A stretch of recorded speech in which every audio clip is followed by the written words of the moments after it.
òpin ọ̀sẹ̀ èyí kò ní jẹ́ òpin fún gbogbo wa àmín. Ìròyìn fẹ́lifẹ́li ló dé sí ojú amóhùnmáwòrán yín láti ìkànnì ayélujára Feli-feli TV lónìí ti ṣọjọ́ sátidé ọjọ́ àbámẹ́ta tó kẹ́yìn lọ́sẹ̀ ọjọ́ kejìdínlógún nínú oṣù kọkànlá ọdún 2023. Fúnmi Adénúgà ni oníròyìn. Síwájú kẹ́ tó gbọ́ ìròyìn ọ̀hún lẹ́kùnrẹ́rẹ́ ẹ jẹ́ ká dé òkè lọ́hùn náà à ń bọ̀.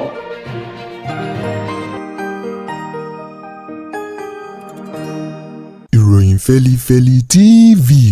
àjààbálẹ̀ làwọn ìròyìn ti wà máa wò lóòrèkóòrè.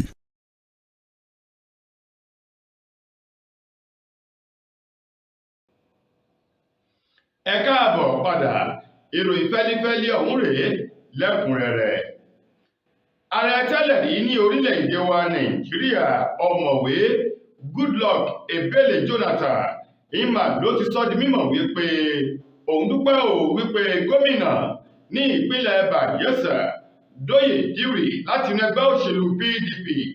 ó jáwé olúborí padà sí ipò lẹ́ẹ̀kan sí fún sáà ẹlẹ́ẹ̀kejì. Jonathan tó ní tẹ́lẹ̀tẹ́lẹ̀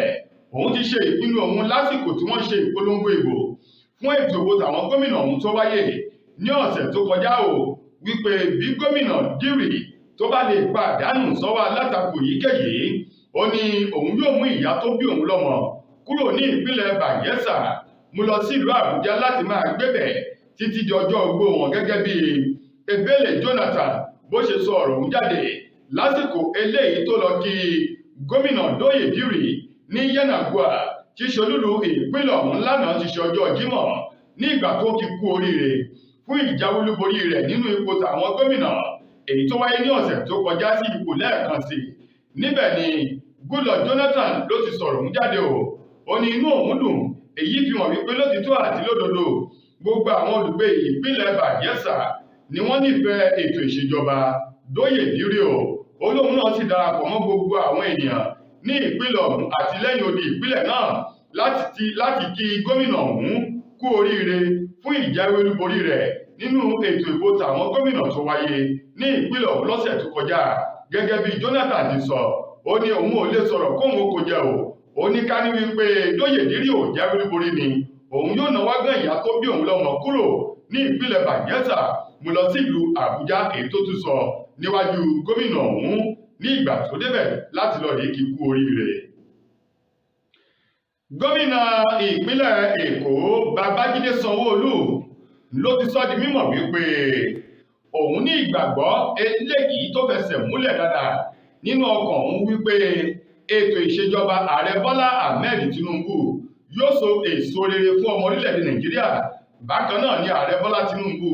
yóò mú àyípadà rere ìgbà ọ̀tun dé bá orílẹ̀-èdè yìí nínú ètò ìṣèjọba rẹ̀ eléyìí tó ń lọ lọ́wọ́ báyìí. Gẹ́gẹ́ bí Sanwó-Olú ti sọ̀rọ̀ ọ̀hún lásìkò eléyìí tó ń farahàn lórí iléeṣẹ́ amóhùnmáwòrán kan eléyìí tó jẹ́ ti àgbáláyé tí wọ́n pè ní Sky News. Níbẹ̀ ni wọ́n ti ń fi ọ̀rọ̀ wá lẹ́nu wò wípé kí ni ojú ìwòye rẹ̀ pẹ̀lú ètò ìṣèjọba Bọ́lá Ahmed Tinubu tó jẹ́ ààrẹ ilẹ̀ yìí tó sì jáde nínú ẹgbẹ́ òṣèlú APC tó wá jẹ́ ẹgbẹ́ òṣèlú APC náà ní ẹgbẹ́ òṣèlú ti gómìnà Sanwó-Olú. Níbẹ̀ ni Sanwó-Olú ti tẹnubọ̀ ọ̀rọ̀ ó ní ohun tí ò lè kó wá ọ̀bẹ àti wípé ohun tó fojú hàn gbangba ní ètò ìṣèjọba ààrẹ Bọ́lá Tinubu nítorí pé ní ìgbà tí wọ́n ṣe ìjọba ní ìpínlẹ̀ Èkó ó ló ṣe dáadáa gan ni tó sì fi àpẹẹrẹ rere àti ìlànà rere lélẹ̀ fún gbogbo àwọn tí wọ́n ń jẹ lẹ́yìn rẹ̀. Níbẹ̀ ni Sanwó-Olú ti wá ní báyìí ó dá òun lójú òun fi ọwọ́ mẹ́wẹ̀ẹ̀wá gbàyà wípé ẹran lòun fi gbá kéèsì egungun wípé Bọ́lá Tinubu tó jẹ́ ààrẹ ilẹ̀ yìí yóò mú nǹkan tó dáa dé bá orílẹ̀-èdè Nàìjíríà yóò sì mú orílẹ̀-èdè Nàìjíríà kúrò nínú ọ̀fìnkìn wàhálà àwọn làásìgbò èyí tó rọrùn orílẹ̀-èdè yìí tí yóò mú lọ sí ìpele tó kàn èyí tí ó jẹ́ ìdùnnú ayọ̀ fún gbogbo ọmọ orílẹ̀-èdè Nàìjíríà. Lákòótán nínú ọ̀rọ̀ Sanwó-Olú ó ní bó ti rí ní òkè náà ló ti rí ní ìpínlẹ̀ Èkó wípé pẹ̀lú gbogbo akitiyan ọ̀hún lòun rí dájú wípé àwọn ń bá àwọn olùdókòwò láti àwọn orílẹ̀-èdè bòmíì sọ̀rọ̀ kí wọ́n lè wá fi àpẹẹrẹ rere ìtajà wọn lélẹ̀ ní ìpínlẹ̀ Èkó léyìí tí wọ́n sì ti ń ṣe lọ́wọ́ báyìí tó dá àwọn lójú wípé láìpẹ́ láìjìnà ìpínlẹ̀ Èkó náà yóò pọ̀ ní ọ̀pọ̀ yanturu fún ohun rere àti ànító tòun ti àníṣẹ́kù pàápàá jù lórí àwọn iléeṣẹ́ ńláńlá èyí tí ó lalẹ̀ wù láìpẹ́ yìí ní ìpínlẹ̀ Èkó. Ṣé Yorùbá bọ̀ wọ́n ní ohun tí àgbàlagbà rí lórí ìjókòó bí ọmọdé bá gorí àjà gorí ìrókò ó ṣeé ṣe kó má lè rí o. Adíá fún ìròyìn yìí èyí tó sọ wípé ọ̀nà àbáyọ kan ṣo péré èyí tó wà fún orílẹ̀-èdè Nàìjíríà pẹ̀lú ipò tí orílẹ̀-èdè yìí wà lọ́wọ́ báyìí òun náà ni àtúntò tó ń ti àtúnṣe ìwé òfin èyí tí orílẹ̀-èdè wa Nàìjíríà tó ń lò lọ́wọ́ báyìí o. Ọ̀rọ̀ yìí ló jẹyọ nínú ọ̀rọ̀ èyí tó jáde lẹ́nu àwọn àgbà nílẹ̀ Yorùbá àti ní orílẹ̀-èdè Nàìjíríà tó fi mọ́ apá òkè ọya lọ́hùn-ún gẹ́gẹ́ bí ọ̀rọ̀ ọ̀hún ti jáde níbi ìfilọ́lẹ̀ ìwé kan eléyìí tí alága fún àjọ èyí tó ń ṣe kò kárí ọ̀rọ̀ àwọn ọlọ́pàá ní orílẹ̀-èdè Nàìjíríà tẹ́lẹ̀ rí èyí tó fi ìwé ọ̀hún lélẹ̀ níbi ìfilọ́lẹ̀ ìwé ọ̀hún tó wáyé ní ìpínlẹ̀ Èkó nínú ọ̀sẹ̀ tá a wà yìí èyí tí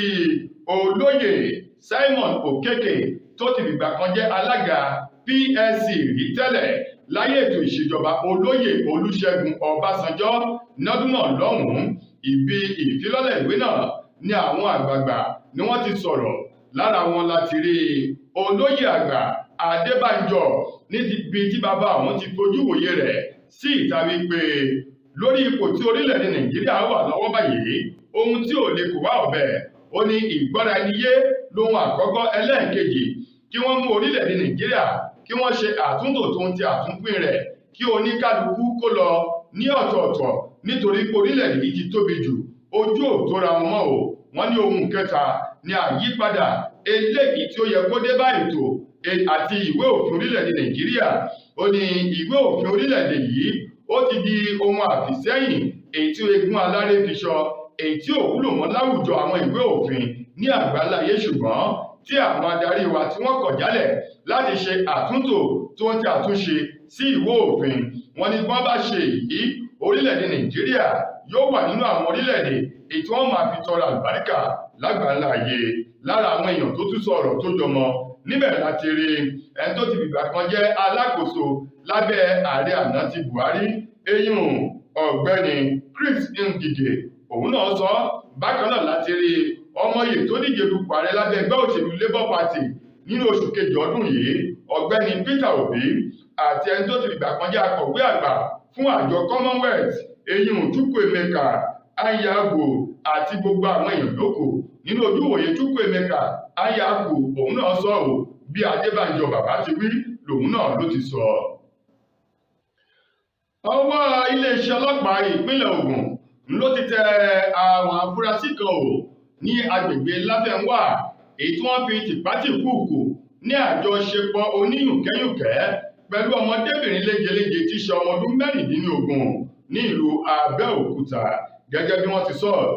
ìṣẹ̀lẹ̀ ọ̀hún tó ṣẹlẹ̀ ní agbègbè Láfẹnwá nílùú Abẹ́òkúta ni wọ́n ní àwọn arákùnrin méjì kan ni wọ́n ṣe ohun tí ò tọ́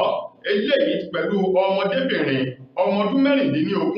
tí wọ́n tún ṣe àkálẹ̀ bí wọ́n ṣe ń lọ bọ̀ lórí ọmọdébìnrin náà. Gẹ́gẹ́ bí iléeṣẹ́ ọlọ́pàá ìpínlẹ̀ Ògùn eléyìí tí alukoro wọn SP Ọmọlọ́lá Olùtọ́lá tó gbé jáde fún àwọn akọ̀ròyìn sọ di mímọ̀ wípé ṣùgbọ́n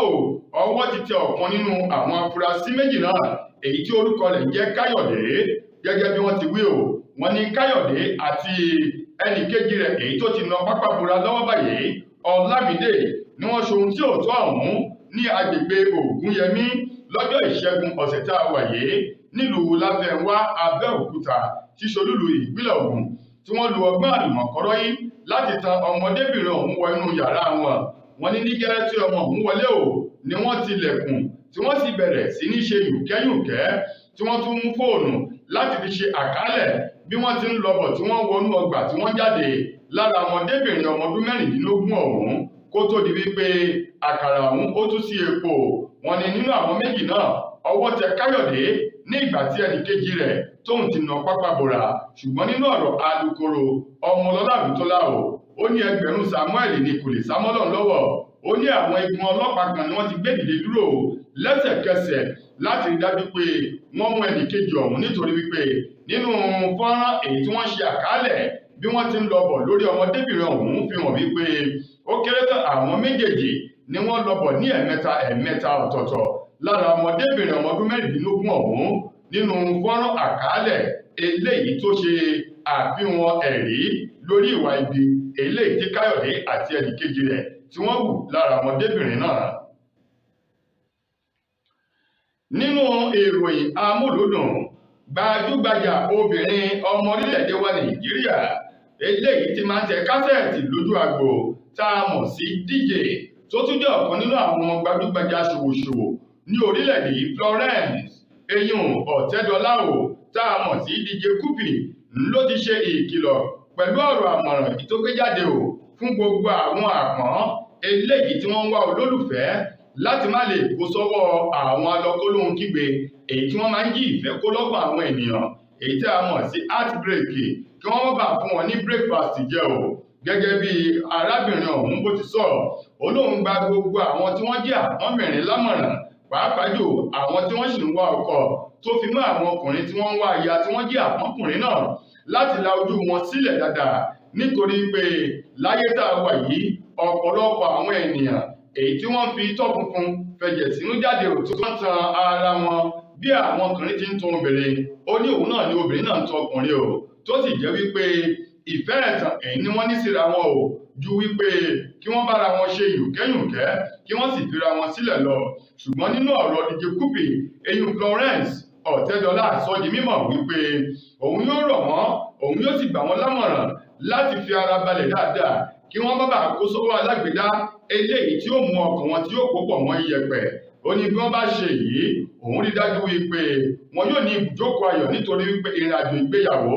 ó dàbí ẹni tí ń bẹ nínú ọgbà àhámọ́ ni bí ènìyàn bá ti ráríwọ̀ báyìí tí ò bá ní ilé aláyọ̀ onítọ̀hún yóò dàbí ẹni tó wà nínú ìgbèkùn àwọn ayé ni tó sì jẹ́ wípé àtijáde yóò nira àti wípé yóò ti ṣe ọ̀pọ̀lọpọ̀ jàǹbá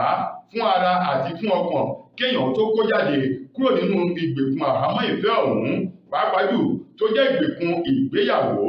gẹ́gẹ́ bí DJ Cuppy eyín Florence Ọ̀tẹ́dọ́lá bó ṣe gba àwọn èèyàn lámọ̀ràn èyí tó fi sórí ìkànnì X rẹ̀ èyí tó jẹ́ ti Twitter tẹ́lẹ̀tẹ́lẹ̀ rí nínú ọ̀rọ̀ náà èyí tó fi léde lánàá. Nínú ìròyìn bọ́ọ̀lù aláfẹsẹ̀gbá tòun ti àwọn eré ìdárayá tó farapẹ́ ikọ̀ agbábọ́ọ̀lù àgbà ọ̀jẹ̀ ti orílẹ̀-èdè wa Nigeria Super Eagles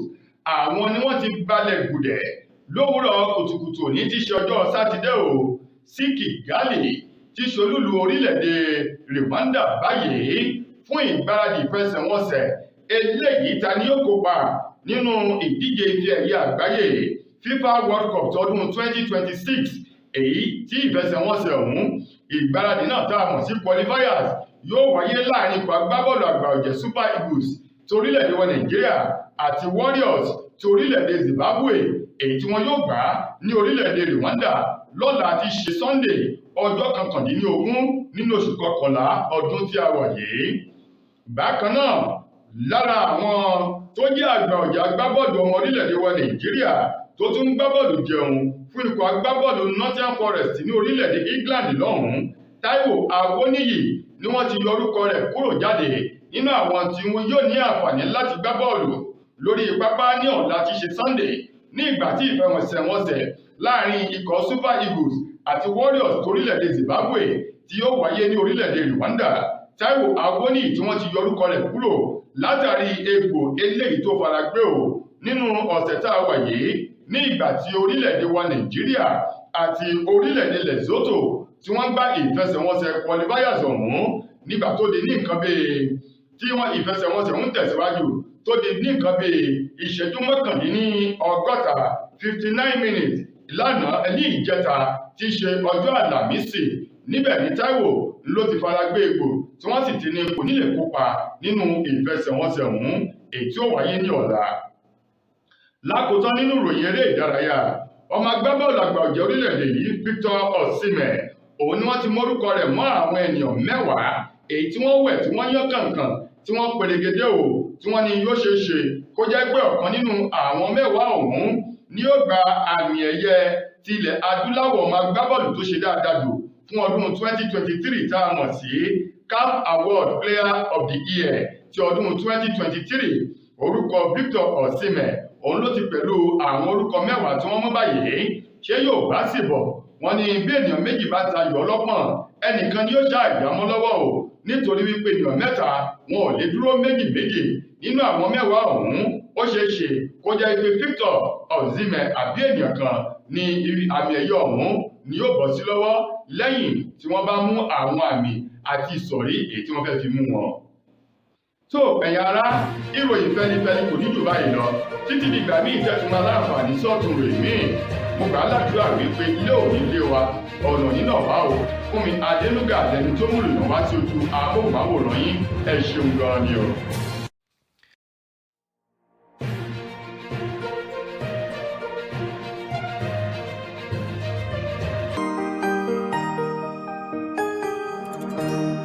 ìròyìn Feli-feli TV àjààbálẹ̀ làwọn ìròyìn ti wà máa wò lóòrèkóòrè.